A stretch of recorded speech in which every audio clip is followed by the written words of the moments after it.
Good afternoon from Yummy B TV. Wishing you all well today. Sending loads of love to you as usual.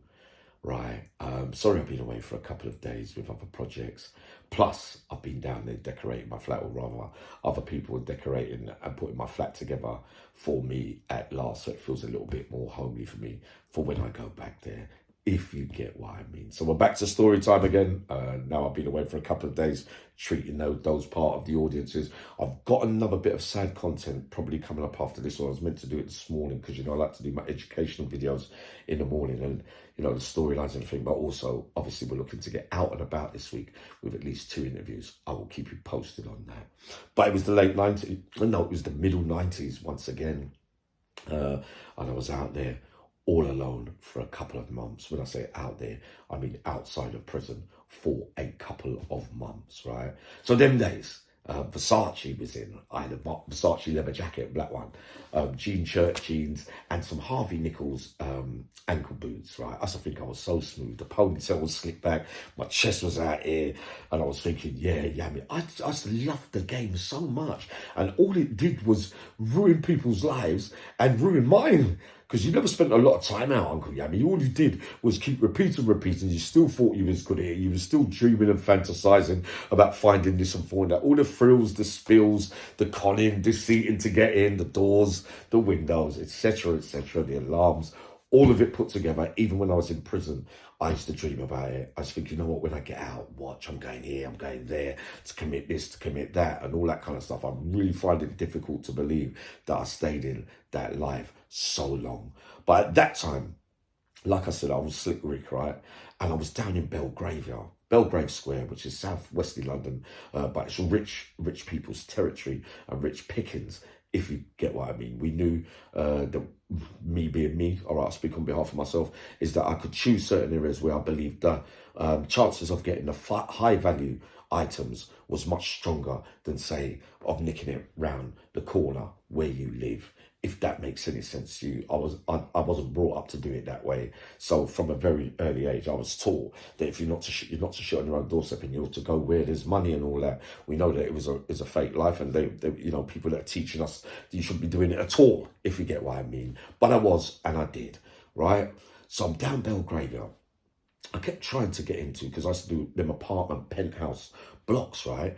All of them got security porters in, right, for understandable reasons. Now, I kept going past this block on my walks about every day, and you go to this one, it looks a bit, you can't get in there today, or you're thinking, now you don't feel like because you sometimes like to take a chance. Like in this particular block, 4 porters sit in the front with cameras like on their screens, that kind of stuff, and they got blue uniforms on with walkie-talkies. But this building had 4, if you got to walk past the door, you go through the door, so you got swing doors, and then you got another door where you have to pull, and then you're kind of in front of the porters for them.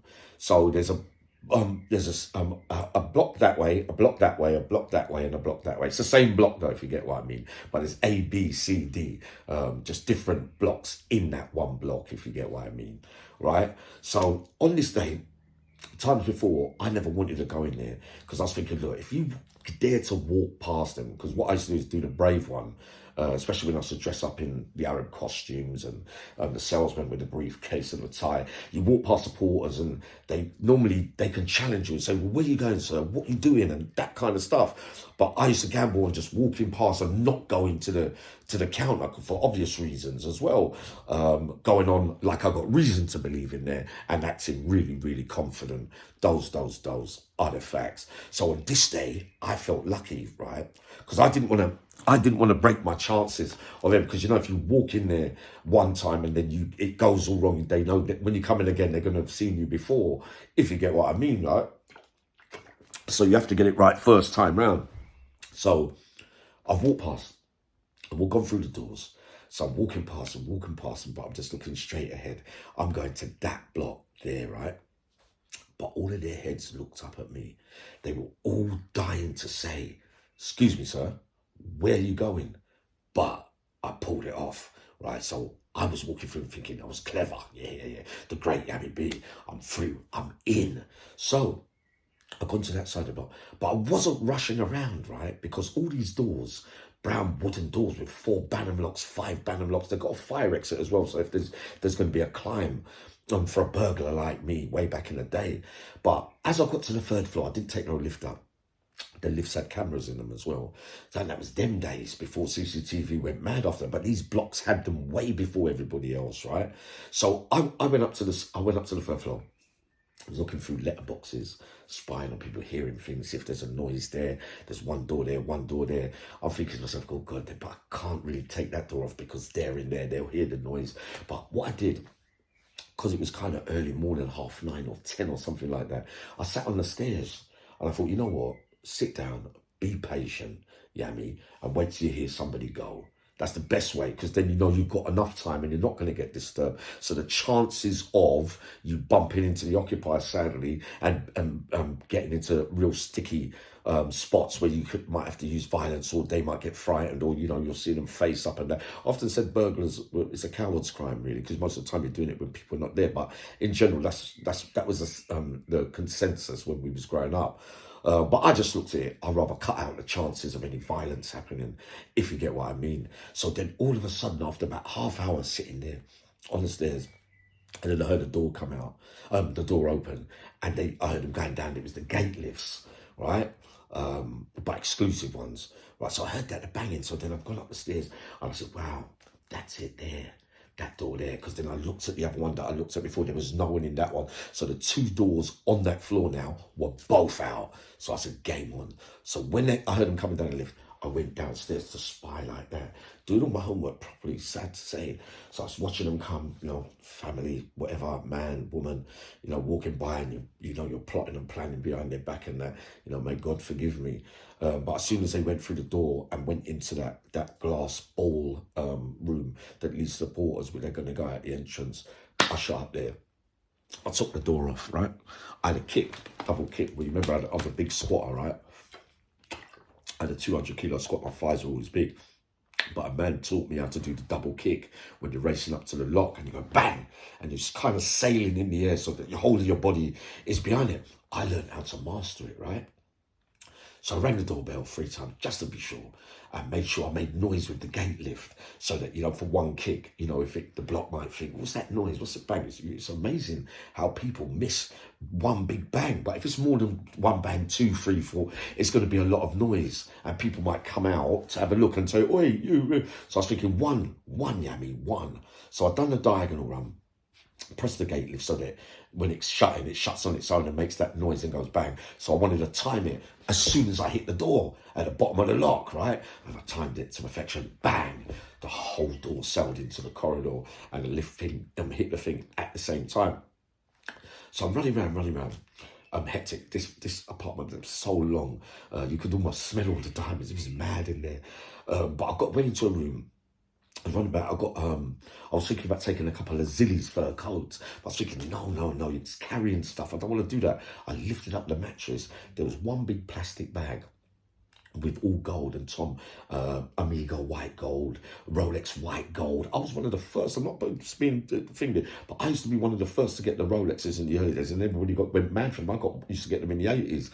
But I saw this white plastic bag, and it was white gold, platinum, gold, and all the bangles. Like a bangle on its own was like 1,800 pounds just for one, and there was about 20. I went, oh no, you've hit the jackpot, Yami. Right, so get out of there. Right, but I could hear a noise.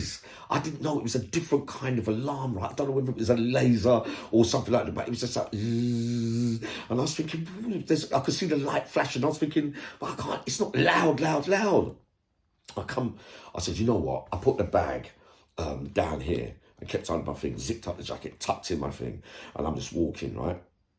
I said, try and go out the front way, Yami. So I come down the stairs 2 at a time, and then I'm walking back out to the entrance where the 4 porters. So I'm thinking, right, just walk past, get out, cleanly done, no trouble. Blah. As I'm walking towards them, I could hear the same noise at their desk, right? So as I'm trying to walk past them, they said, right, oi you, standing there, all getting out the things, right? Oi you, stay where you are, the police are on their way. I said, listen, make sure. They pressed a button. All the doors locked, the front door, entrance locked. I said, you know what? Damn. I run back down to where the fire exit was, but it had all bolts on it and things like that. You can't get out there. You have to press. So I quickly run back through because I know I'm against time, right?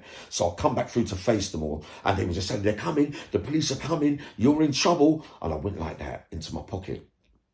I went to pretend to pull out something like a gun or a knife, but really, I didn't have nothing. When I went like that, they all dived on the floor for cover and that kind of. So I went to the front bit of the front door, the entrance, and I kicked the glass through because all the doors were locked. So I had to come through that way through the glass, but there's not a lot of room to sink into. I cut myself on it as well, right?